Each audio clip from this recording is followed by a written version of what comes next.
आजादी के 75 वर्ष पूर्ण होने पर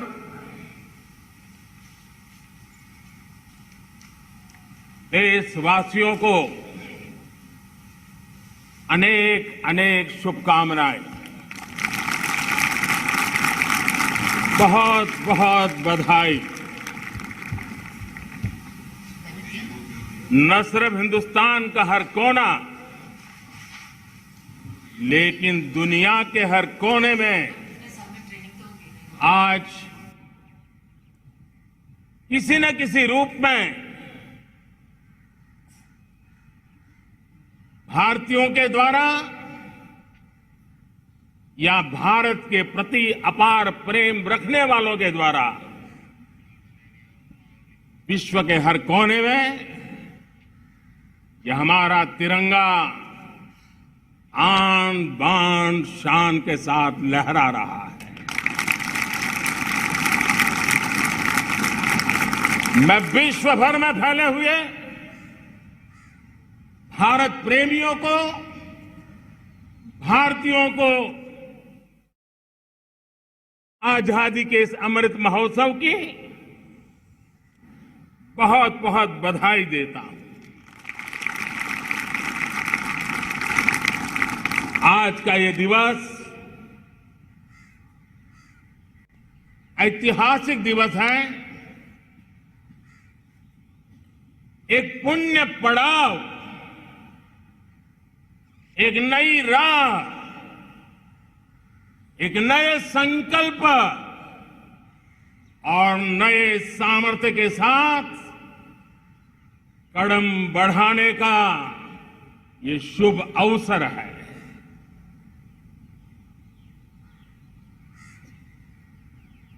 आजादी के जंग में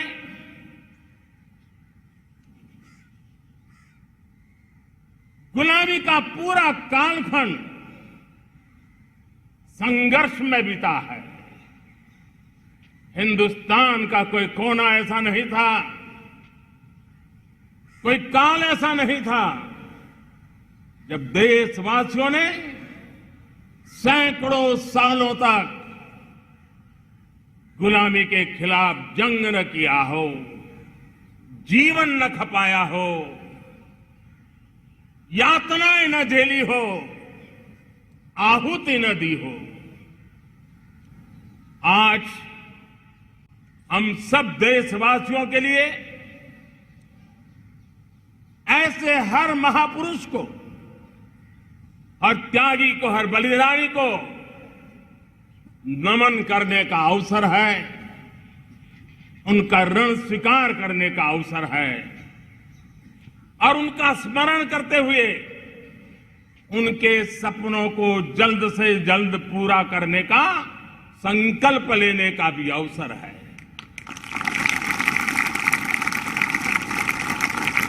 हम सभी देशवासी कृतज्ञ हैं पूज्य बापू के, नेताजी सुभाष चंद्र बोस के,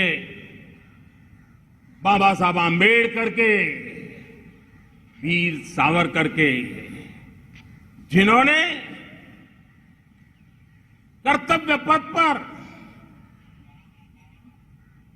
जीवन को खपा दिया। कर्तव्य पथ ही उनका जीवन पथ रहा। यह देश कृतज्ञ है मंगल पांडे, तात्या टोपे, भगत सिंह, सुखदेव, राजगुरु, चंद्रशेखर आजाद, अशफाक उल्लाह खान, राम प्रसाद बिस्मिल, अनगिनत ऐसे हमारे क्रांतिवीरों ने अंग्रेजों की हुकूमत की नींव हिला दी थी।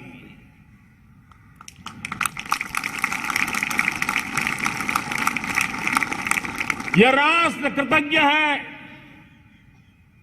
उन वीरांगनाओं के लिए,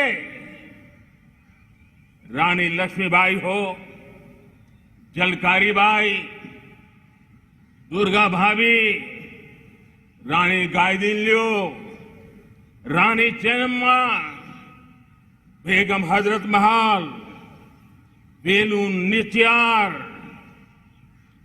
भारत की नारी शक्ति क्या होती है, भारत की नारी शक्ति का संकल्प क्या होता है, भारत की नारी त्याग और बलिदान की क्या पराकाष्ठा कर सकती है, वैसी अनगिनत वीरांगनाओं का स्मरण करते हुए हर हिंदुस्तानी गर्व से भर जाता है।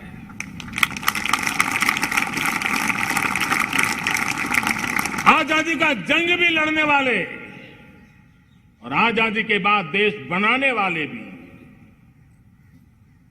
डॉक्टर राजेंद्र प्रसाद जी हो, नेहरू जी हो, सरदार वल्लभ भाई पटेल, श्यामा प्रसाद मुखर्जी, लाल बहादुर शास्त्री, दीनदयाल उपाध्याय, जयप्रकाश नारायण, राम मनोहर लोहिया, आचार्य विनोबा भावे, नानाजी देशमुख, सुब्रमण्यम भारती, अनगिनत ऐसे महापुरुषों को आज नमन करने का अवसर है। जब आजादी के जंग की चर्चा करते हैं तो हम उन जंगलों में जीने वाले हमारे आदिवासी समाज का भी गौरव करना हम नहीं भूल सकते हैं। भगवान बिरसा मुंडा, सिद्धो कान्हो, अल्लूरी सीताराम राजू, गोविंद गुरु, अनगिनत नाम है जिन्होंने आजादी के आंदोलन की आवाज बन करके दूर सुदूर जंगलों में भी मेरे आदिवासी भाई बहनों में, माताओं में, युवकों में मातृभूमि के लिए जीने मरने की प्रेरणा जगाई। ये देश का सौभाग्य रहा है कि आजादी के जंग के कई रूप रहे हैं और उसमें एक रूप वो भी था जिसमें नारायण गुरु हो, स्वामी विवेकानंद हो, महर्षि अरविंदो हो, गुरुदेव रविंद्रनाथ टैगोर हो, ऐसे अनेक महापुरुष हिंदुस्तान के हर कोने में, हर कान में भारत की चेतना को जगाते रहे, भारत को चेतनवंत बनाते रहे। अमृत महोत्सव के दौरान देश ने पूरे एक साल से हम देख रहे हैं, 2021 में दांडी यात्रा से प्रारंभ हुआ, स्मृति दिवस को संवारते हुए हिंदुस्तान के हर जिले में, हर कोने में देशवासियों ने आजादी के अमृत महोत्सव के लक्षावधि कार्यक्रम किए। शायद इतिहास में इतना विशाल, व्यापक, लंबा एक ही मकसद का उत्सव मनाया गया हो, वो शायद ये पहली घटना हुई होगी। और हिंदुस्तान के हर कोने में उन सभी महापुरुषों को याद करने का प्रयास किया गया जिनको किसी न किसी कारणवश इतिहास में जगह न मिली या उनको भुला दिया गया था। आज देश ने खोज खोज करके हर कोने में ऐसे वीरों को, महापुरुषों को, त्यागियों को, बलिदानियों को, सत्याग्रहियों को याद किया, नमन किया। अमृत महोत्सव के दरमियान इन सभी महापुरुषों को नमन करने का अवसर रहा। कल 14 अगस्त को भारत ने विभाजन विभीषिका स्मृति दिवस भी बड़े भारी मन से हृदय के गहरे गांवों को याद करते हुए उन कोटि कोटि जनों ने बहुत कुछ सहन किया था, तिरंगे की शान के लिए सहन किया था, मातृभूमि की मिट्टी से मोहब्बत के कारण सहन किया था और धैर्य नहीं खोया था। भारत के प्रति प्रेम ने नई जिंदगी की शुरुआत करने का उनका संकल्प नमन करने योग्य, प्रेरणा पाने योग्य है। आज जब हम आजादी का अमृत महोत्सव मना रहे हैं तो पिछले 75 साल में देश के लिए जीने मरने वाले, देश की सुरक्षा करने वाले, देश के संकल्पों को पूरा करने वाले, चाहे सेना के जवान हो, पुलिस के कर्मी हो, शासन में बैठे हुए ब्यूरोक्रेट्स हो, जनप्रतिनिधि हो, स्थानीय स्वराज की संस्थाओं के शासक प्रशासक रहे हो, राज्यों के शासक प्रशासक रहे हो, केंद्र के शासक प्रशासक रहे हो, 75 साल में इन सबके योगदान को भी आज स्मरण करने का अवसर है और देश के कोटि कोटि नागरिकों को भी, जिन्होंने 75 साल अनेक प्रकार की कठिनाइयों के बीच भी देश को आगे बढ़ाने के लिए अपने से जो हो सका वो करने का प्रयास किया है। मेरे प्यारे देशवासियों, 75 साल की हमारी ये यात्रा अनेक उतार चढ़ाव से भरी हुई है।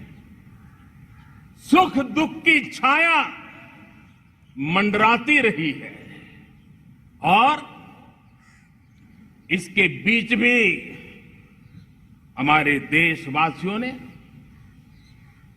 उपलब्धियां की है, पुरुषार्थ किया है, हार नहीं मानी है, संकल्पों को ओझल नहीं होने दिया है। और इसलिए, और ये भी सच्चाई है कि सैकड़ों सालों के गुलामी के कालखंड ने भारत के मन को, भारत के मानवीय की भावनाओं को गहरे घाव किए थे, गहरी चोटें पहुंचाई थी, लेकिन उसके भीतर एक जिद भी थी, एक जिजीविषा भी थी, एक जुनून भी था, एक जोम भी था। और उसके कारण अभावों के बीच में भी, उपहास के बीच में भी, और जब आजादी का जंग अंतिम चरण में था तो देश को डराने के लिए, निराश करने के लिए, हताश करने के लिए सारे उपाय किए गए थे। अगर आजादी आई, अंग्रेज चले जाएंगे तो देश टूट जाएगा, बिखर जाएंगे, लोग अंदर अंदर लड़ करके मर जाएंगे, कुछ नहीं बचेगा, अंधकार युग में भारत चला जाएगा। न जाने क्या क्या आशंकाएं व्यक्त की गई थी, लेकिन उनको पता नहीं था ये हिंदुस्तान की मिट्टी है, इस मिट्टी में वो सामर्थ्य है जो शासकों से भी परे सामर्थ्य का एक अंतर प्रभार लेकर के जीता रहा है, सदियों तक जीता रहा है। और उसी का परिणाम है, हमने क्या कुछ नहीं झेला। कभी अन्न का संकट झेला, कभी युद्ध के शिकार हो गए, आतंकवाद ने डगर डगर चुनौतियां पैदा की, निर्दोष नागरिकों को मौत के घाट उतार दिया गया, छद्म युद्ध चलते रहे, प्राकृतिक आपदाएं आती रही, सफलता विफलता, आशा निराशा, न जाने कितने पड़ाव आए हैं, लेकिन इन पड़ाव के बीच भी भारत आगे बढ़ता रहा। भारत की विविधता जो औरों को भारत के लिए बोझ लगती थी, वो भारत की विविधता ही भारत की एक अनमोल शक्ति है, शक्ति का एक अटूट प्रवाह है। और दुनिया को पता नहीं था कि भारत के पास एक इनहेरेंट सामर्थ्य है, एक संस्कार सरिता है, एक मन मस्तिष्क का विचारों का बंधन है, और वो है भारत लोकतंत्र की जननी है, मदर ऑफ डेमोक्रेसी है। और जिनके जहन में लोकतंत्र होता है, वे जब संकल्प करके चल पड़ते हैं, वो सामर्थ्य दुनिया की बड़ी बड़ी सल्तनतों के लिए भी संकट का काल लेकर के आती है। ये मदर ऑफ डेमोक्रेसी, ये लोकतंत्र की जननी हमारे भारत ने सिद्ध कर दिया कि हमारे पास ये एक अनमोल सामर्थ्य है। मेरे प्यारे देशवासियों, 75 साल की यात्रा में आशाएं, अपेक्षाएं, उतार चढ़ाव सब कुछ के बीच में हर एक के प्रयास से हम जहां तक पहुंच पाए थे, पहुंचे थे। और 2014 में देशवासियों ने मुझे दायित्व दिया। आजादी के बाद जन्मा हुआ मैं पहला व्यक्ति था जिसको लाल किले से देशवासियों का गौरवगान करने का अवसर मिला था।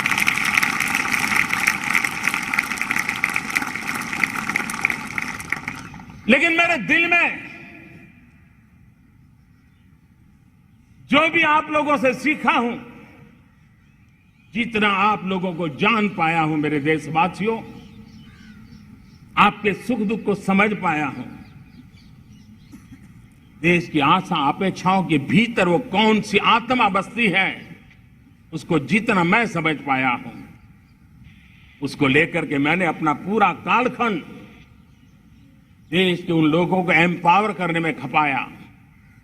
मेरे दलित हो, शोषित हो, पीड़ित हो, वंचित हो, आदिवासी हो, महिला हो, युवा हो, किसान हो, दिव्यांग हो, पूरब हो, पश्चिम हो, उत्तर हो, दक्षिण हो, समुद्र का तट हो, हिमालय की कंदराएं हो, हर कोने में महात्मा गांधी का जो सपना था आखिर इंसान की चिंता करने का, महात्मा गांधी जी की आकांक्षा थी अंतिम छोर पर बैठे हुए व्यक्ति को समर्थ बनाने की, मैंने अपने आप को उसके लिए समर्पित किया।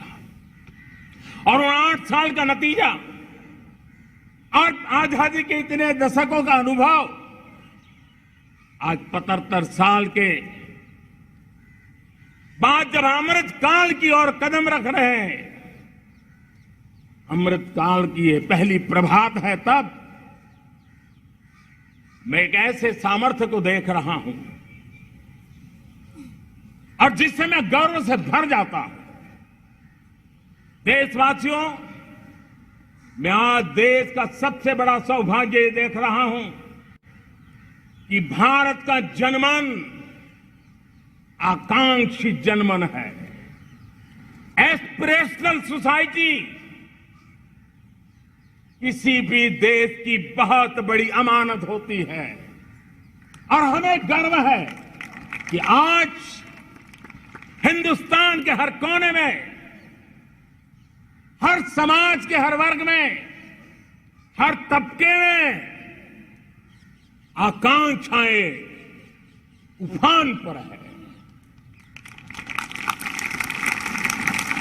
देश का हर नागरिक चीजें बदलना चाहता है, बदलते देखना चाहता है, लेकिन इंतजार करने को तैयार नहीं है, अपनी आंखों के सामने देखना चाहता है, कर्तव्य से जुड़ करके करना चाहता है, वो गति चाहता है, वो प्रगति चाहता है। 75 साल में संजोए हुए सारे सपने अपने ही आंखों के सामने पूरा करने के लिए वो लालायित है, उत्साहित है, उतावला भी है। कुछ लोगों को इसके कारण संकट हो सकता है, क्योंकि जब एस्पिरेशनल सोसाइटी होती है तब सरकारों को भी तलवार की धार पे चलना पड़ता है, सरकारों को भी समय के साथ दौड़ना पड़ता है। और मुझे विश्वास है, चाहे केंद्र सरकार हो, राज्य सरकार हो, स्थानीय स्वराज की संस्थाएं हो, किसी भी प्रकार की शासन व्यवस्था क्यों न हो, हर किसी को इन एस्पिरेशनल सोसाइटी को एड्रेस करना पड़ेगा। उनकी आकांक्षाओं के लिए हम ज्यादा इंतजार नहीं कर सकते। हमारे इस एस्पिरेशनल सोसाइटी ने लंबे अरसे तक इंतजार किया है, लेकिन अब वो अपनी आने वाली पीढ़ी को इंतजार में जीने के लिए मजबूर करने को तैयार नहीं है। और इसलिए ये अमृत काल का पहली प्रभात हमें उस एस्पिरेशनल सोसाइटी की आकांक्षाओं को पूरा करने के लिए एक बहुत बड़ा सुनहरा अवसर देकर के आई है। मेरे प्यारे देशवासियों, हमने पिछले दिनों देखा है, एक और ताकत का हमने अनुभव किया है, और वो है भारत में एक सामूहिक चेतना का पुनर्जागरण हुआ है। एक सामूहिक चेतना का पुनर्जागरण आजादी के इतने संघर्ष में से जो अमृत था वो अब संजोया जा रहा है, संकलित हो रहा है, संकल्प में परिवर्तित हो रहा है, पुरुषार्थ की पराकाष्ठा जुड़ रही है और सिद्धि का मार्ग नजर आ रहा है। ये चेतना, मैं समझता हूं कि चेतना का जागरण, ये पुनर्जागरण, ये हमारी सबसे बड़ी अमानत है। और ये पुनर्जागरण देखिए, 10 अगस्त तक लोगों को पता तक नहीं होगा शायद कि देश के भीतर कौन सी ताकत है, लेकिन पिछले 3 दिन से जिस प्रकार से तिरंगे झंडे को लेकर के, तिरंगा की यात्रा लेकर के देश चल पड़ा है, बड़े बड़े सोशलिस्ट, सोशल साइंस के एक्सपर्ट्स वे भी शायद कल्पना नहीं कर सकते कि मेरे भीतर के अंदर कितने, मेरे देश के भीतर कितना बड़ा सामर्थ्य है, एक तिरंगे झंडे ने दिखा दिया है। यह पुनर्चेतना, पुनर्जागरण का पल है। ये लोग समझ नहीं पाए हैं, जब देश जनता कर्फ्यू के लिए हिंदुस्तान का हर कोना निकल पड़ता है, तब उस चेतना की अनुभूति है। जब देश ताली थाली बजा करके कोरोना वॉरियर के साथ कंधे से कंधा मिला करके खड़ा हो जाता है, तब चेतना की अनुभूति होती है। जब दिया जला करके कोरोना वॉरियर की शुभकामना देने के लिए देश निकल पड़ता है, तब उस चेतना की अनुभूति होती है। दुनिया कोरोना के कालखंड में वैक्सीन लेना या न लेना, वैक्सीन काम का है कि नहीं है, उस उलझन में जी रहा था। उस समय मेरे देश के गांव गरीब भी 200 करोड़ डोज दुनिया को चौंका देने वाला काम करके दिखा देते हैं। यही चेतना है, यही सामर्थ्य है। इस सामर्थ्य ने आज देश को एक नई ताकत दी है। मेरे प्यारे भाइयों बहनों, तीसरा एक महत्वपूर्ण सामर्थ्य मैं देख रहा हूं, जैसे एस्पिरेशनल सोसाइटी, जैसे पुनर्जागरण, वैसे ही आजादी के इतने दशकों के बाद पूरे विश्व का भारत की तरफ देखने का नजरिया बदल चुका है। विश्व भारत की तरफ गर्व से देख रहा है, अपेक्षा से देख रहा है। समस्याओं का समाधान भारत की धरती पर दुनिया खोजने लगी है। दोस्तों, विश्व का ये बदलाव,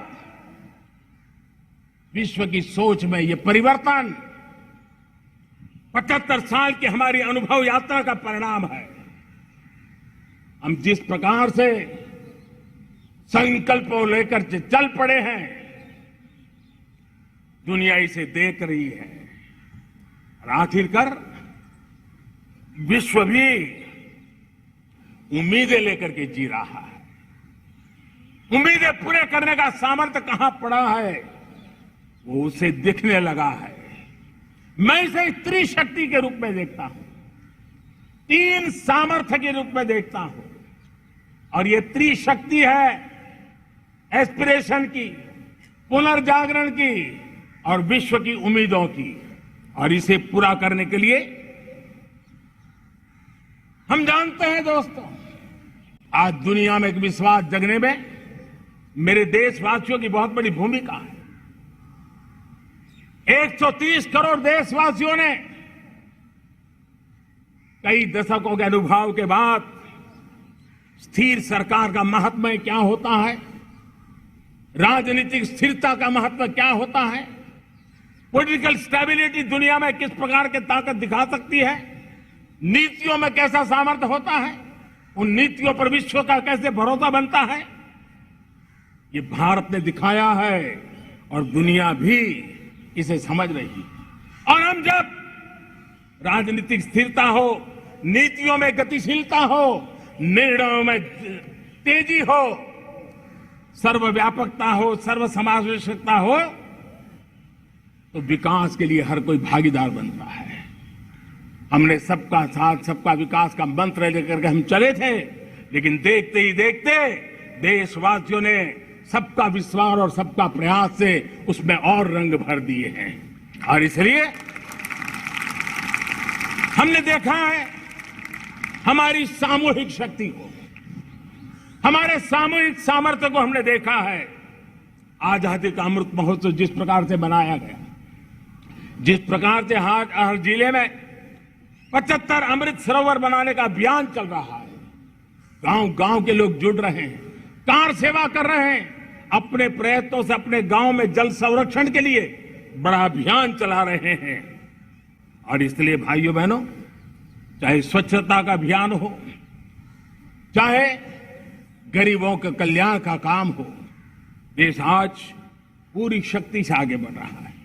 लेकिन भाइयों बहनों, हम लोग आजादी के अमृत काल में हमारी 75 साल की यात्रा को उसका गौरवगान करते रहेंगे, अपने ही पीठ थपथपाते रहेंगे, तो हमारे सपने कहीं दूर चले जाएंगे। और इसलिए 75 साल का कालखंड कितना ही शानदार रहा हो, कितने ही संकटों वाला रहा हो, कितने ही चुनौतियों वाला रहा हो, कितने ही सपने अधूरे दिखते हो, उसके बावजूद भी आज जब हम अमृत काल में प्रवेश कर रहे हैं, अगले 25 वर्ष हमारे देश के लिए अत्यंत महत्वपूर्ण है। और इसलिए जब मैं आज मेरे सामने लाल किले पर से 130 करोड़ देशवासियों के सामर्थ्य का स्मरण करता हूं, उनके सपनों को देखता हूं, उनके संकल्पों की अनुभूति करता हूं, तो साथियों मुझे लगता है आने वाले 25 साल के लिए हमें उस 5 पंच प्राण पर अपनी शक्ति को केंद्रित करनी होगी, अपने संकल्पों को केंद्रित करना होगा, अपने सामर्थ्य को केंद्रित करना होगा। और हमें उन पंच प्राण को लेकर के 2047 जब आजादी के 100 साल होंगे, आजादी के दीवानों के सारे सपने पूरे करने का जिम्मा उठा करके चलना होगा। जब मैं पंच प्राण की बात करता हूं, तो पहला प्राण, अब देश बड़े संकल्प लेकर के ही चलेगा। बहुत बड़े संकल्प लेकर के चलना होगा और वो बड़ा संकल्प है विकसित भारत।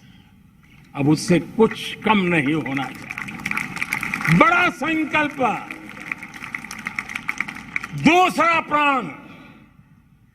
दूसरा प्राण है किसी भी कोने में हमारे मन के भीतर, हमारे आदतों के भीतर गुलामी का एक भी अंश अगर भी अभी भी है तो उसको किसी भी हालत में बचने नहीं देना। अब 100%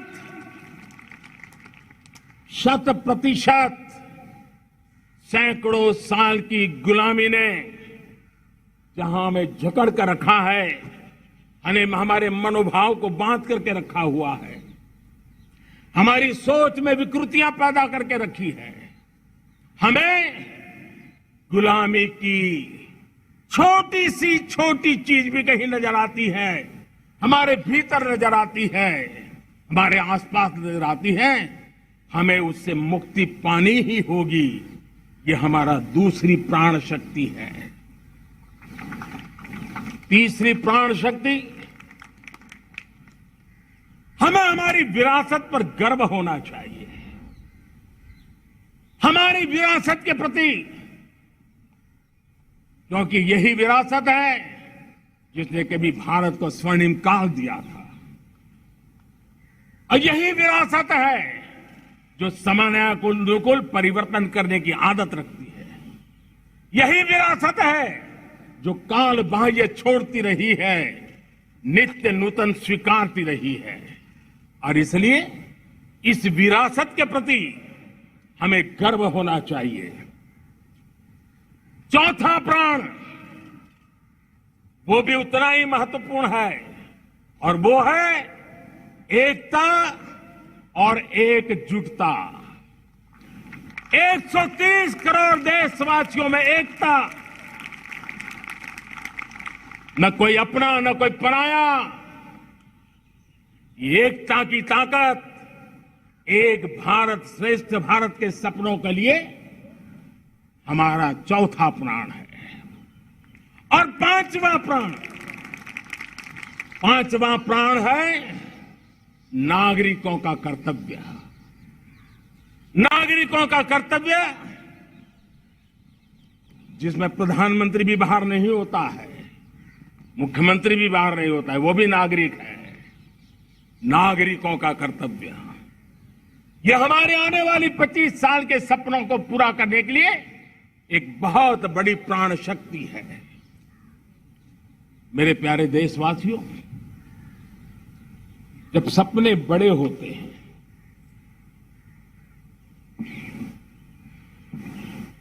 जब संकल्प बड़े होते हैं, तो पुरुषार्थ भी बहुत बड़ा होता है, शक्ति भी बहुत बड़ी मात्रा में जुट जाती है।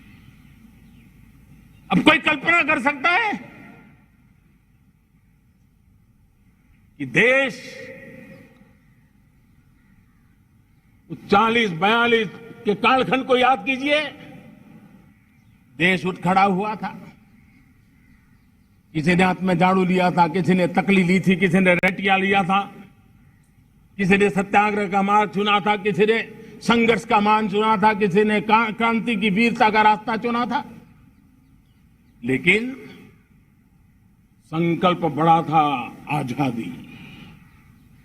और ताकत देखिए, बड़ा संकल्प था तो आजादी लेके रहे, हम आजाद हो गए।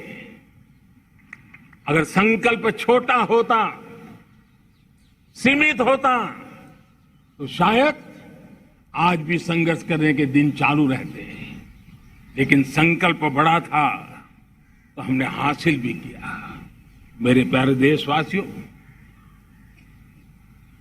अब आज जब अमृत काल की पहली प्रभात है, तो हमें इस 25 साल में विकसित भारत बना के रहना है।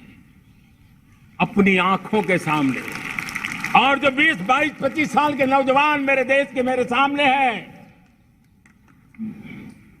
मेरे देश के नौजवानों, जब देश आजादी के 100 साल मनाएगा तब आप 50-55 के हुए होंगे।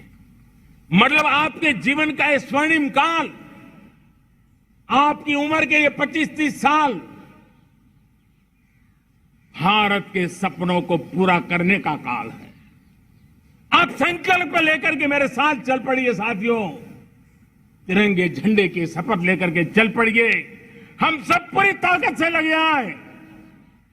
बड़ा संकल्प, मेरा देश विकसित देश होगा, डेवलप कंट्री होगा। विकास के हर पैरामीटर में हम मानव केंद्रीय व्यवस्था को विकसित करेंगे। हमारे केंद्र में मानव होगा, हमारे केंद्र में के मानव की आशा आकांक्षाएं होगी। हम जानते हैं भारत जब बड़े संकल्प करता है तो करके भी दिखाता है। जब मैंने यहां स्वच्छता की बात कही थी मेरे पहले भाषण में, देश चल पड़ा, जिससे जहां हो सका स्वच्छता की ओर आगे बढ़ा और गंदगी के प्रति नफरत एक स्वभाव बनता गया। यही तो देश है जिसने इसको करके दिखाया है और कर भी रहा है, आगे भी कर रहा है। यही तो देश है जिसने वैक्सीनेशन, दुनिया दुविधा में थी, 200 करोड़ का लक्ष्य पार कर लिया, समय सीमा में कर लिया, पुराने सारे रिकॉर्ड तोड़ के कर लिया। ये देश कर सकता है। हमने तय किया था देश को खाड़ी के तेल पर हम गुजारा करते हैं, झाड़ी के तेल की ओर कैसे बढ़े। 10% इथेनॉल ब्लेंडिंग का सपना बड़ा लगता था, पुराना इतिहास बताता था संभव नहीं है, लेकिन समय से पहले 10% इथेनॉल ब्लेंडिंग करके देश ने इस सपने को पूरा कर दिया। भाइयों बहनों, 2.5 करोड़ लोगों को इतने कम समय में बिजली कनेक्शन पहुंचाना छोटा काम नहीं था, देश ने करके दिखाया। लाखों परिवारों के घर में जल से नल, नल से जल, नल से जल पहुंचाने का काम आज देश तेज गति से कर रहा है। खुले में शौच से मुक्ति भारत के अंदर आज संभव हो पाया है। मेरे प्यारे देशवासियों, अनुभव कहता है कि एक बार हम सब संकल्प लेकर के चल पड़े तो हम निर्धारित लक्ष्यों को पार कर सकते हैं। रिन्यूएबल एनर्जी का लक्ष्य हो, देश में नए मेडिकल कॉलेज बनाने का इरादा हो, डॉक्टरों की तैयारी करवानी हो, हर क्षेत्र में पहले से गति बहुत बड़ी है। और इसलिए मैं कहता हूं, अब आने वाले 25 साल बड़े संकल्प के हो। यही हमारा प्राण, वही हमारा प्रण भी होना चाहिए। दूसरी बात मैंने कही है, उस प्राण शक्ति की मैंने चर्चा की है कि गुलामी की मानसिकता देश की सोचिए भाइयों, कब तक दुनिया हमें सर्टिफिकेट बांटती रहेगी? कब तक दुनिया के सर्टिफिकेट पर हम गुजारा करेंगे? क्या हम अपने मानक नहीं बनाएंगे? क्या 130 करोड़ का देश अपने मानकों को पार करने के लिए पुरुषार्थ नहीं कर सकता है? हमें किसी भी हालत में औरों के जैसा दिखने की कोशिश करने की जरूरत नहीं है। हम जैसे हैं वैसे, लेकिन सामर्थ्य के साथ खड़े होंगे, ये हमारा मिजाज होना चाहिए। हमें गुलामी से मुक्ति चाहिए। हमारे मन के भीतर दूर दूर 7 समंदर के नीचे भी गुलामी का तत्व नहीं बच रहना चाहिए। और मैं आशा देखता हूं, जिस प्रकार से नई राष्ट्रीय शिक्षा नीति बनी है, जिस मंथन के साथ बनी है, कोटि कोटि लोगों के विचार प्रवाह को संकलित करते हुए बनी है, और भारत की धरती की जमीन से जुड़ी हुई शिक्षा नीति बनी है। रसकस हमारी धरती के मिले हैं। हमने जो कौशल्य पर बल दिया है, ये एक ऐसा सामर्थ्य है जो हमें गुलामी से मुक्ति की ताकत देगा। हमने देखा है कभी कभी तो हमारी टैलेंट भाषा के बंधनों में बन जाती है। ये गुलामी की मानसिकता का परिणाम है। हमें हमारे देश की हर भाषा पे गर्व होना चाहिए। वो हमें भाषा आती हो या ना आती हो, लेकिन मेरे देश की भाषा है, मेरे पूर्वजों ने दुनिया को दी हुई ये भेंट सौगात है, हमें गर्व होना चाहिए। मेरे साथियों, आज डिजिटल इंडिया का रूप हम देख रहे हैं, स्टार्टअप देख रहे हैं। कौन लोग हैं? ये वो टैलेंट है जो टियर 2, टियर 3 सिटी में किसी गांव गरीब के परिवार में बसे हुए लोग हैं। ये हमारे नौजवान हैं जो आज नई नई खोज के साथ दुनिया के सामने आ रहे हैं। गुलामी की मानसिकता हमें उसे तिलांजलि देनी पड़ेगी, अपने सामर्थ्य पे भरोसा करना होगा। दूसरी एक बात जो मैंने कही, तीसरी मेरी प्राण शक्ति की बात है, वो है हमारी विरासत पर हमें गर्व होना चाहिए। जब हम अपनी धरती से जुड़ेंगे, जब हम अपनी धरती से जुड़ेंगे, तभी तो ऊंचा उड़ेंगे।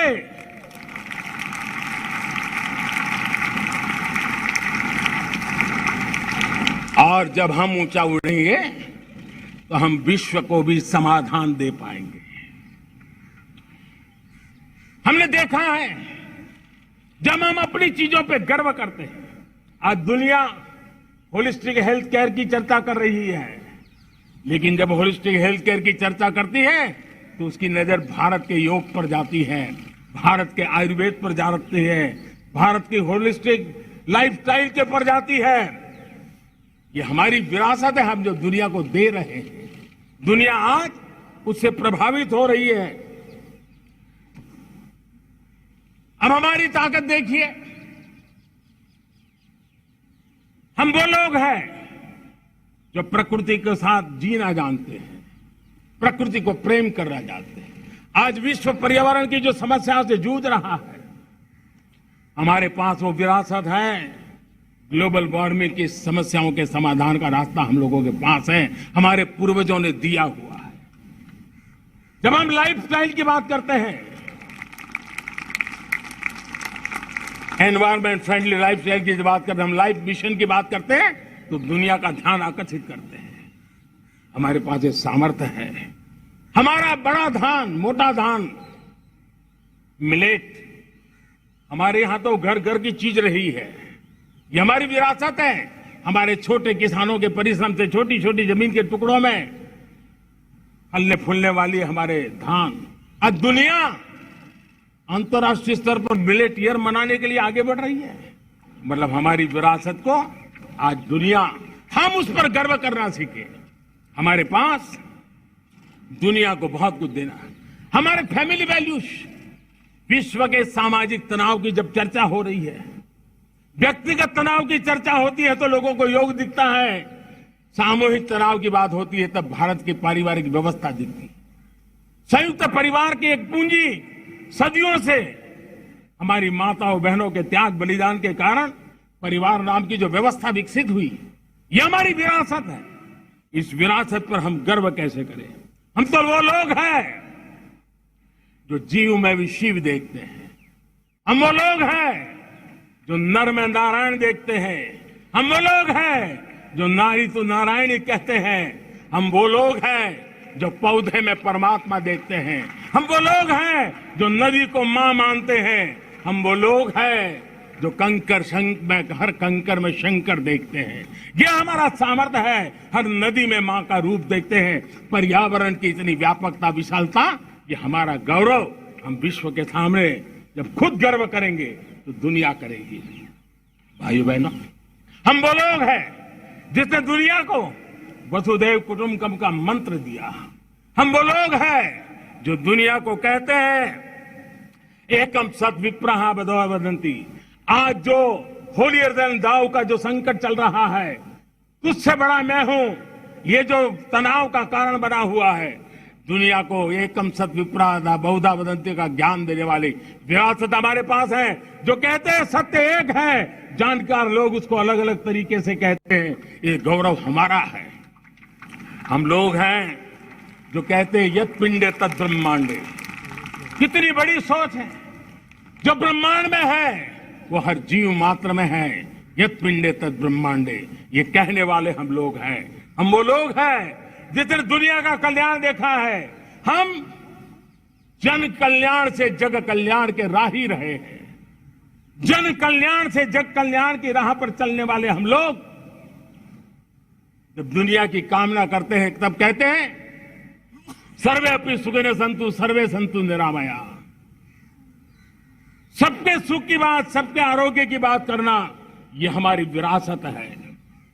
और इसलिए हम बड़ी शान के साथ हमारी इस विरासत का गर्व करना सीखें। ये प्राण शक्ति है हमारी, जो हमें 25 साल के सपनों पूरा करने के लिए जरूरी है। उसी प्रकार से मेरे प्यारे देशवासियों, एक और महत्वपूर्ण विषय है एकता, एकजुटता। इतने बड़े देश को, उसकी विविधता को हमें सेलिब्रेट करना है। इतने पंथ परंपराएं, ये हमारे आन बान शान है। कोई नीचा नहीं, कोई ऊंचा नहीं है, सब बराबर है। कोई मेरा नहीं, कोई पराया नहीं, सब अपने हैं। ये भाव एकता के लिए बहुत जरूरी है। घर में भी एकता की नींव तभी रखी जाती है जब बेटे बेटी एक समान हो। अगर बेटे बेटी एक समान नहीं होंगे तो एकता के मंत्र नहीं गूंज सकते हैं। जेंडर इक्वलिटी हमारी एकता के लिए पहली शर्त। जब हम एकता की बात करते हैं, अगर हमारे एक ही पैरामीटर हो, एक ही मानदंड हो, जिस मानदंड को हम कहें इंडिया फर्स्ट, मैं जो कुछ भी कर रहा हूं, जो भी सोच रहा हूं, जो बोल रहा हूं, इंडिया फर्स्ट के अनुकूल है, एकता का रास्ता खुल जाएगा। दोस्त, हमें एकता से बांधने का वो मंत्र है, हमें इसको पकड़ना है। मुझे पूरा विश्वास है कि हम समाज के अंदर ऊंच नीच के भेदभावों से, मेरे तेरे के भेदभावों से हम सबकी पुजारी बने। श्रमेव जयते कहते हैं हम, श्रमिक का सम्मान, ये हमारा स्वभाव होना चाहिए।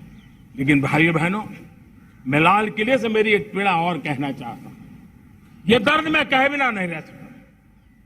मैं जानता हूं कि शायद लाल किले का विषय नहीं हो सकता है, लेकिन मेरे भीतर का दर्द मैं कहां कहूंगा। देशवासियों के सामने नहीं कहूंगा तो कहां कहूंगा। और वो है,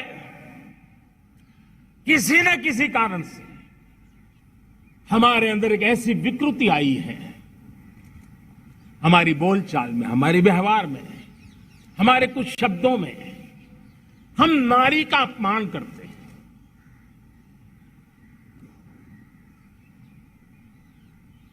क्या हम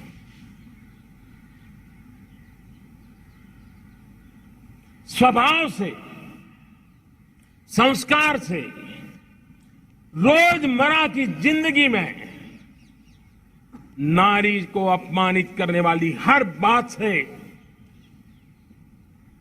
मुक्ति का संकल्प ले सकते हैं?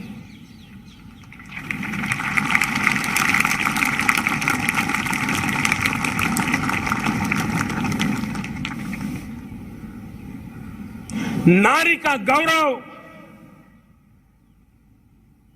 राष्ट्र के सपने पूरे करने में बहुत बड़ी पूंजी बनने वाला है। ये सामर्थ्य मैं देख रहा हूं और इसलिए मैं इस बात का आग्रही हूं। मेरे प्यारे देशवासियों, मैं 5वीं प्राण शक्ति की बात करता हूं और वो 5वीं प्राण शक्ति है नागरिक का कर्तव्य। दुनिया में जिन जिन देशों ने प्रगति की है, जिन जिन देशों ने कुछ अचीव किया है, व्यक्तिगत जीवन में भी जिसने अचीव किया है, कुछ बातें उभर करके सामने आती हैं। एक, अनुशासित जीवन। दूसरा, कर्तव्य के प्रति समर्पण। व्यक्ति की जीवन की सफलता हो, समाज की हो, परिवार की हो, राष्ट्र की हो, ये मूलभूत मार्ग है, ये मूलभूत प्राण शक्ति है। और इसलिए हमें कर्तव्य पर बल देना ही होगा। यह शासन का काम है कि बिजली 24 घंटे पहुंचाने के लिए प्रयास करे, लेकिन ये नागरिक का कर्तव्य है कि जितनी ज्यादा यूनिट बिजली बचा सकते बचाएं। हर खेत में पानी पहुंचाना सरकार की जिम्मेवारी है, सरकार का प्रयास है, लेकिन पर ड्रॉप मोर क्रॉप, पानी बचाते हुए आगे बढ़ना, मेरे हर खेत से आवाज उठनी चाहिए।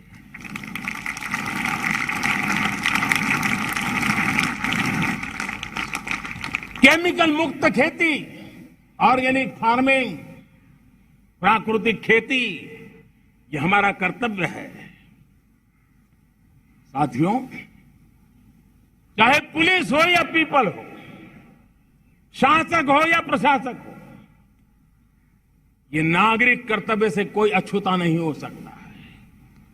हर कोई अगर नागरिक के कर्तव्यों को निभाएगा तो मुझे विश्वास है कि हम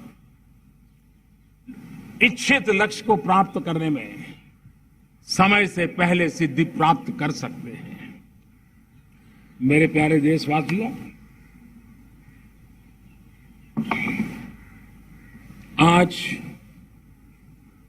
महर्षि अरविंदो की जन्म जयंती भी है। मैं उस महापुरुष के चरणों में नमन करता हूं, लेकिन हमें उस महापुरुष को याद करना होगा जिन्होंने कहा था, स्वदेशी से स्वराज, स्वराज से सुराज। ये उनका मंत्र है। हम सबको सोचना होगा कि हम कब तक दुनिया के और लोगों पर निर्भर रहेंगे। क्या हमारे देश का अन्न की आवश्यकता हो, हम आउटसोर्स कर सकते हैं क्या? जब देश ने तय कर लिया कि हमारा पेट हम खुद भरेंगे, देश ने करके दिखाया कि नहीं दिखाया? एक बार संकल्प लेते हैं तो होता है दोस्त। और इसलिए आत्मनिर्भर भारत, ये हर नागरिक का, हर सरकार का, समाज के हर इकाई का ये दायित्व बन जाता है। ये आत्मनिर्भर भारत, ये सरकारी एजेंडा, सरकारी कार्यक्रम नहीं है।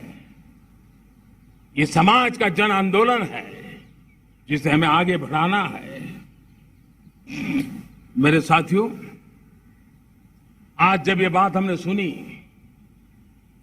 आजादी के 75 साल के बाद जिस आवाज को सुनने के लिए हमारे कान तरस रहे थे, 75 साल के बाद वो आवाज सुनाई दी है।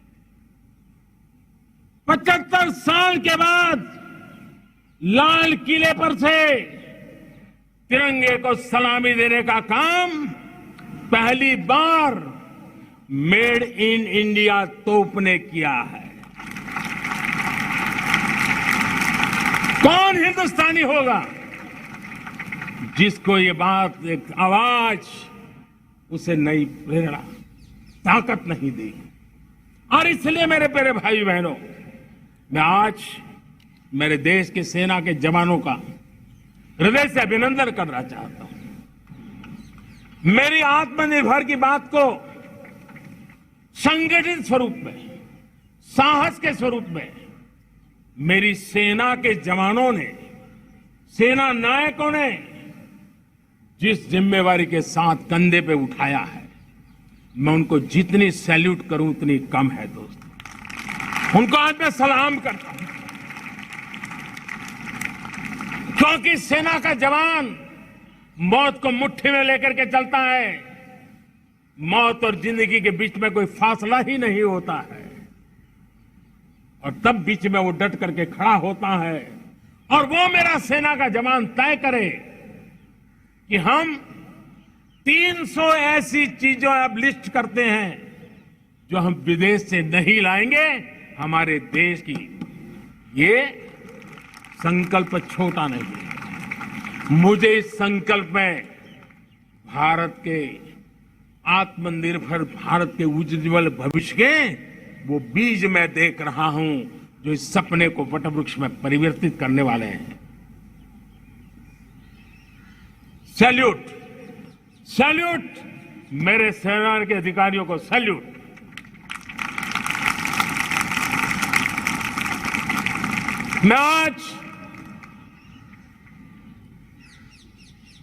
मैं मेरे छोटे छोटे बालकों को 5 साल 7 साल की आयु के बालक उनको भी सैल्यूट करना चाहता, उनको भी सलाम करना चाहता। जब देश के सामने चेतना जगी, मैंने सैकड़ों परिवारों से सुना है 5-5, 7 साल के बच्चे घर में कह रहे हैं कि अब हम विदेशी खिलौने से नहीं खेलते। 5 साल का बच्चा घर में विदेशी खिलौने से नहीं खेलेंगे। ये जब सब संकल्प करता है ना, तब आत्मनिर्भर भारत उसकी रगों में दौड़ता है। आप देखिए, पीएलआई स्कीम 1 लाख करोड़ रुपया दुनिया के लोग हिंदुस्तान में अपना नसीब आजमाने आ रहे हैं, टेक्नोलॉजी लेकर के आ रहे हैं, रोजगार के नए अवसर बना रहे हैं। भारत मैन्युफैक्चरिंग हब बनता जा रहा है, आत्मनिर्भर भारत की बुनियाद बना रहा है। आज इलेक्ट्रॉनिक गुड्स मैन्युफैक्चरिंग हो, मोबाइल फोन का मैन्युफैक्चरिंग हो, आज देश बहुत तेजी से प्रगति कर रहा है। जब हमारा ब्रह्मोस दुनिया में जाता है, कौन हिंदुस्तानी होगा जिसका मन आसमान को न छूता होगा। दोस्तों, आज हमारी मेट्रो कोचेज, हमारी वंदे भारत ट्रेन विश्व के लिए आकर्षण बन रहा है। मेरे प्यारे देशवासियों, हमें आत्मनिर्भर बनना है हमारे एनर्जी सेक्टर में। हम कब तक एनर्जी के सेक्टर में किसी और पर डिपेंडेंट रहेंगे? और हमें सोलार का क्षेत्र हो, विंड एनर्जी का क्षेत्र हो, रिन्यूएबल के और भी जो रास्ते हो, मिशन हाइड्रोजन हो, बायोफ्यूल की कोशिश हो, इलेक्ट्रिक व्हीकल पर जाने की बात हो, हमें आत्मनिर्भर बन करके इन व्यवस्थाओं को आगे बढ़ाना होगा। मेरे प्यारे भारत देशवासियों, आज प्राकृतिक खेती भी आत्मनिर्भर का एक मार्ग है। फर्टिलाइजर से जितनी ज्यादा मुक्ति, आज देश में नैनो फर्टिलाइजर के कारखाने की नई आशा लेकर के आए हैं। लेकिन प्राकृतिक खेती, केमिकल फ्री खेती आत्मनिर्भर को ताकत दे सकती है। आज देश में रोजगार के क्षेत्र में ग्रीन जॉब के नए नए क्षेत्र बहुत तेजी से खुल रहे हैं। भारत ने नीतियों के द्वारा स्पेस को खोल दिया है। ड्रोन की बहुत दुनिया में सबसे प्रगतिशील पॉलिसी लेकर के आए हैं। हमने देश के नौजवानों के लिए नए द्वार खोल दिए हैं। मेरे प्यारे भाइयों बहनों, मैं प्राइवेट सेक्टर को भी आह्वान करता हूं, आइए हमें विश्व में छा जाना है। आत्मनिर्भर भारत का यह भी सपना है कि दुनिया को भी जो आवश्यकताएं हैं उसको पूरा करने में भारत पीछे नहीं जाएगा। हमारे लघु उद्योग हो, सूक्ष्म उद्योग हो, कुटीर उद्योग हो, जीरो डिफेक्ट जीरो इफेक्ट, हमें उस करके हमें दुनिया में जाना होगा। हमें स्वदेशी पर गर्व करना होगा। मेरे प्यारे देशवासियों, हम बार बार लाल बहादुर शास्त्री जी को याद करते हैं। जय जवान जय किसान का उनका मंत्र आज भी देश के लिए प्रेरणा है। बाद में अटल बिहारी वाजपेयी जी ने जय विज्ञान कह करके उसमें एक कड़ी जोड़ दी थी और देश ने उसको प्राथमिकता दी थी। लेकिन अब अमृत काल के लिए एक और अनिवार्यता है और वो है जय अनुसंधान। जय जवान जय किसान जय विज्ञान जय अनुसंधान, इनोवेशन। और मुझे मेरे देश की युवा पीढ़ी में भरोसा है। इनोवेशन की ताकत देखिए, आज हमारा यूपीआई भीम, हमारा डिजिटल पेमेंट, फिनटेक की दुनिया में हमारा स्थान, आज विश्व में रियल टाइम 40% अगर डिजिटल फाइनेंशियल का ट्रांजैक्शन होता है तो मेरे देश में हो रहा है। हिंदुस्तान ने ये करके दिखाया है। मेरे प्यारे देशवासियों, अब हम 5G के दौर की ओर कदम रख रहे हैं। बहुत दूर इंतजार नहीं करना होगा, हम कदम मिलाने वाले हैं। हम ऑप्टिकल फाइबर गांव-गांव में पहुंचा रहे हैं। डिजिटल इंडिया का सपना गांव से गुजरेगा, ये मुझे पूरी जानकारी है। आज मुझे खुशी है, हिंदुस्तान के 4 लाख कॉमन सर्विस सेंटर्स गांवों में विकसित हो रहे हैं।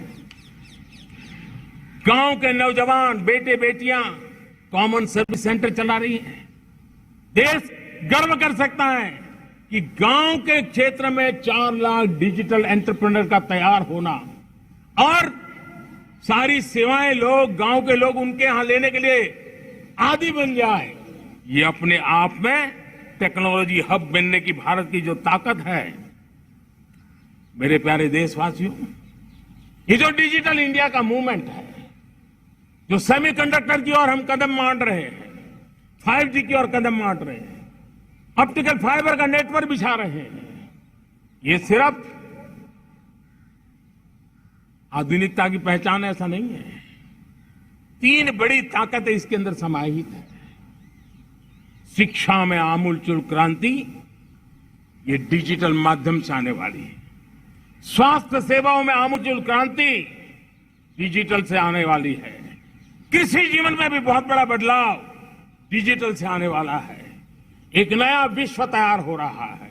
भारत उसे आगे बढ़ाने के लिए, और मैं साफ देख रहा हूं दोस्तों, ये डेकेड मानव जात के लिए टेकेड का समय है, टेक्नोलॉजी का डेकेड है। भारत के लिए तो ये टेकेड जिसका मन टेक्नोलॉजी से जुड़ा हुआ है, आईटी की दुनिया में भारत ने अपना एक लोहा बनवा लिया है, तो ये टेकेड का सामर्थ्य भारत के प्यास है।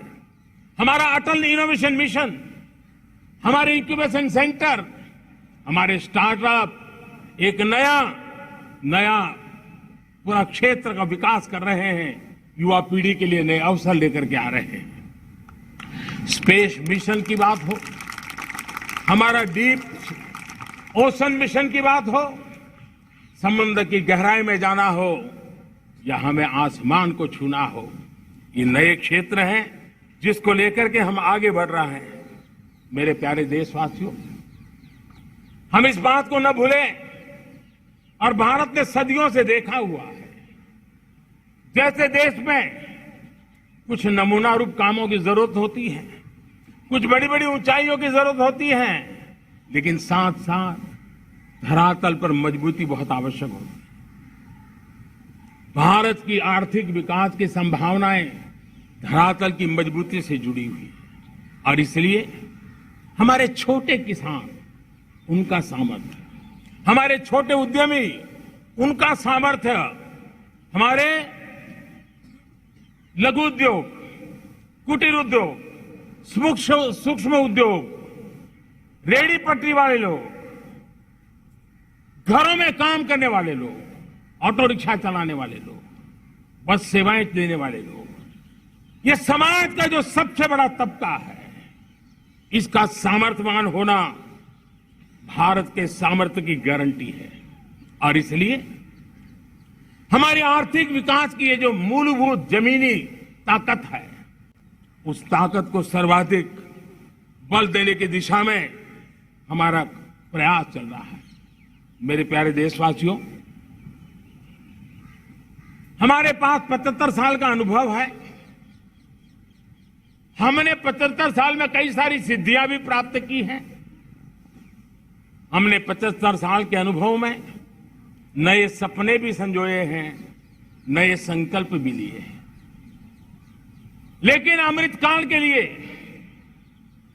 हमारे मानव संसाधन का ऑप्टिमम आउटकम कैसे हो, हमारी प्राकृतिक संपदा का ऑप्टिमम आउटकम कैसे हो, इस लक्ष्य को लेकर के हमें चलना है।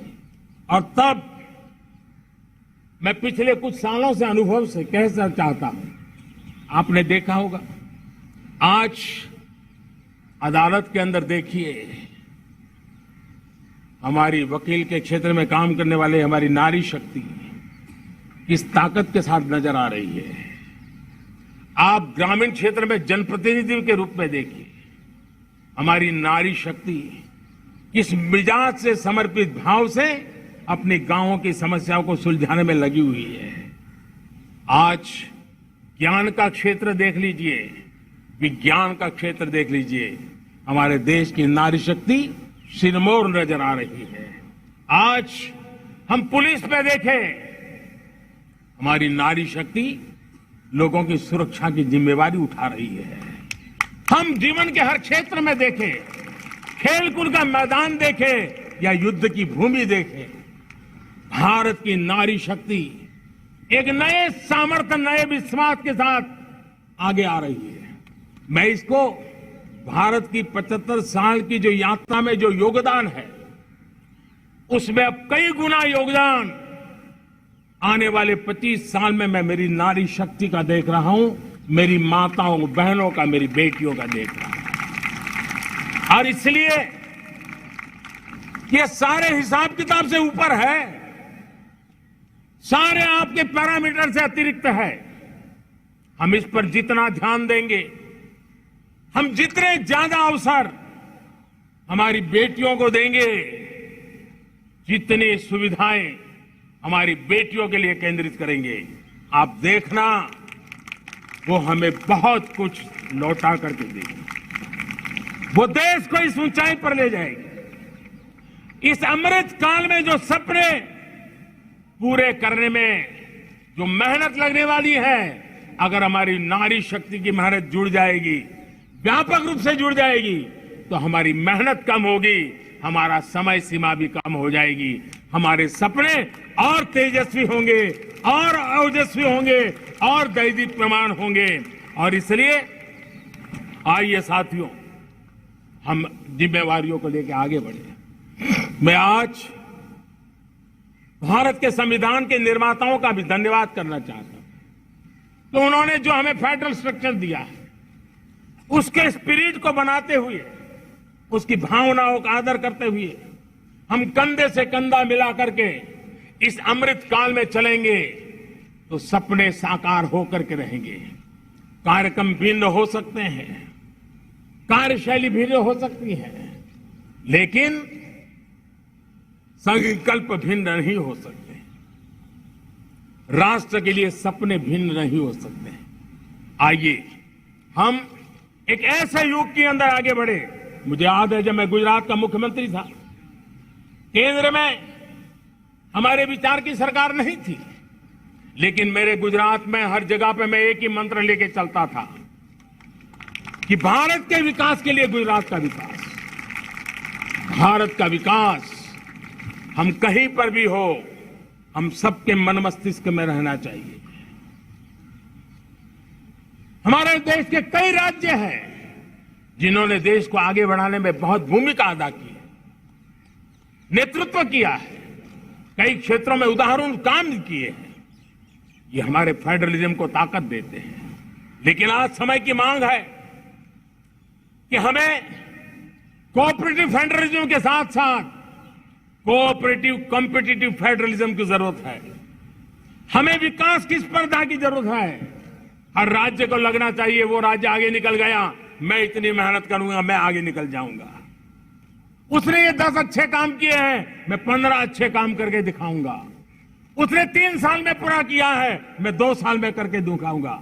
हमारे राज्यों के बीच में, हमारी सर्विस सरकार की सभी इकाइयों के बीच में वो स्पर्धा का वातावरण चाहिए जो हमें विकास की नई ऊंचाइयों पर ले जाने के लिए प्रयास करे।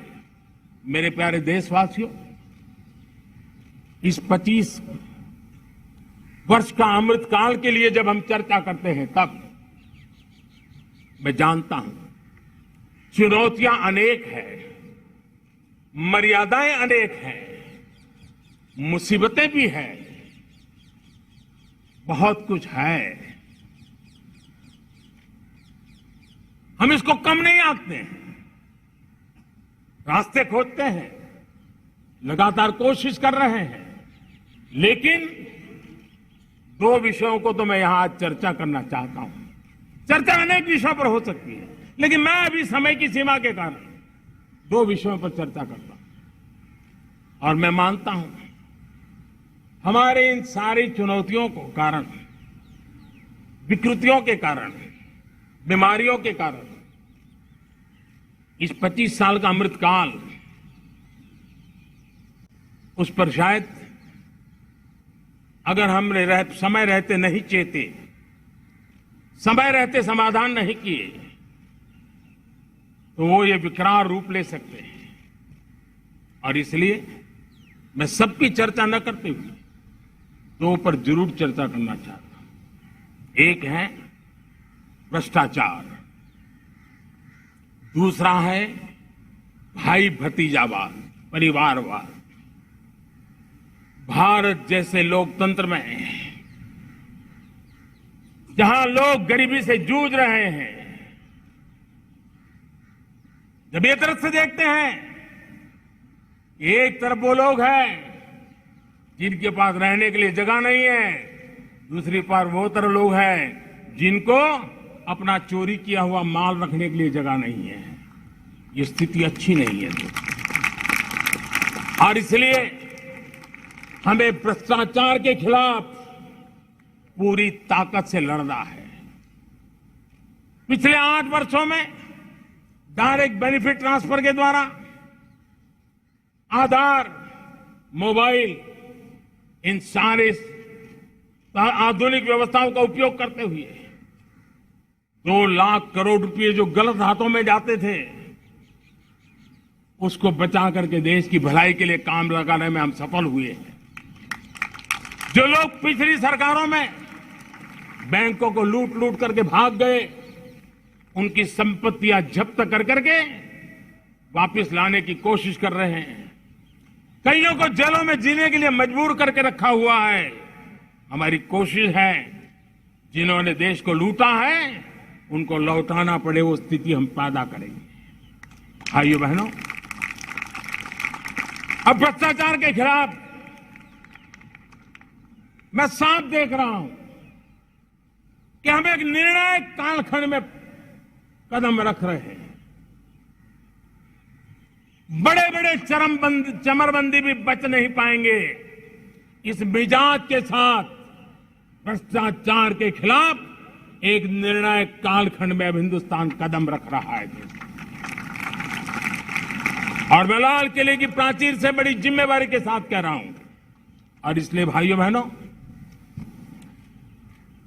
भ्रष्टाचार दीमक की तरह देश को खोखला कर रहा है। मुझे इसके खिलाफ लड़ाई लड़नी है, लड़ाई को तेज करना है, निर्णायक मोड़ पे लेकर के ही जाना है। तब मेरे 130 करोड़ देशवासी, आप मुझे आशीर्वाद दीजिए, आप मेरा साथ दीजिए। मैं आज आपसे साथ मांगने आया, आपका सहयोग मांगने आया हूं, ताकि मैं इस लड़ाई को लड़ पाऊं, इस लड़ाई को देश जीत पाए और सामान्य नागरिक की जिंदगी भ्रष्टाचार ने तबाह करके रखी हुई है। मैं मेरे इन सामान्य नागरिक की जिंदगी को फिर से शान बान शान के लिए जीने के लिए रास्ता बनाना चाहता हूं। और इसलिए मेरे प्यारे देशवासियों, ये चिंता का विषय है कि आज देश में भ्रष्टाचार के प्रति नफरत तो दिखती है, व्यक्त भी होती हैं, लेकिन कभी कभी भ्रष्टाचारियों के प्रति उदारता बरती जाती है। किसी भी देश में ये शोभा नहीं देगा। और कई लोग तो इतनी बेशर्मी तक चले जाते हैं कि कोर्ट में सजा हो चुकी हो, भ्रष्टाचारी सिद्ध हो चुका हो, जेल जाना तय हो चुका हो, जेल गुजार रहे हो, उसके बावजूद भी उनका महिमा मंडन करने में लगे रहते हैं, उनकी शान शौकत में लगे रहते हैं, उनकी प्रतिष्ठा बनाने में लगे रहते हैं। अगर जब तक समाज में गंदगी के प्रति नफरत नहीं होती है, स्वच्छता की चेतना जगती नहीं है। जब तक भ्रष्टाचार और भ्रष्टाचारी के प्रति नफरत का भाव पैदा नहीं होता है, सामाजिक रूप से उनको नीचा दे, तब तक एक मानसिकता खत्म होने वाली नहीं है। और इसलिए भ्रष्टाचार के प्रति भी और भ्रष्टाचारियों के प्रति भी हमें बहुत जागरूक होने की जरूरत है। दूसरी एक चर्चा मैं करना चाहता हूं, भाई भतीजावाद। और जब मैं भाई भतीजावाद, परिवारवाद की बात करता हूं तो लोगों को लगता है मैं सिर्फ राजनीतिक क्षेत्र की बात करता हूं। जी नहीं, दुर्भाग्य से राजनीतिक क्षेत्र की उस बुराई ने हिंदुस्तान की हर संस्थाओं में परिवारवाद को पोषित कर दिया है। परिवारवाद हमारी अनेक संस्थाओं को अपने में लपेटे हुए है और उसके कारण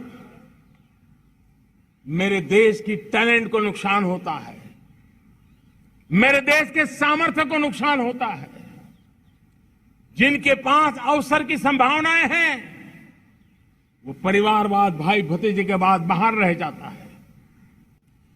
भ्रष्टाचार का भी कारण ये भी एक बन जाता है ताकि उसका कोई भाई भतीजे के कार्य आसरा नहीं है तो लगता है चलो भाई कहीं से खरीद करके के जगह बना लूं।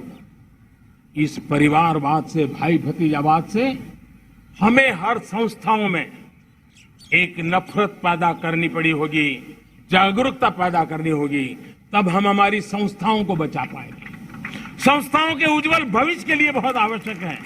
उसी प्रकार से राजनीति में भी परिवारवाद ने देश के सामर्थ्य को सबसे सारा अन्याय किया है। परिवारवादी राजनीति परिवार की भलाई के लिए होती है, उसको देश की भलाई से कोई लेना देना नहीं होता है।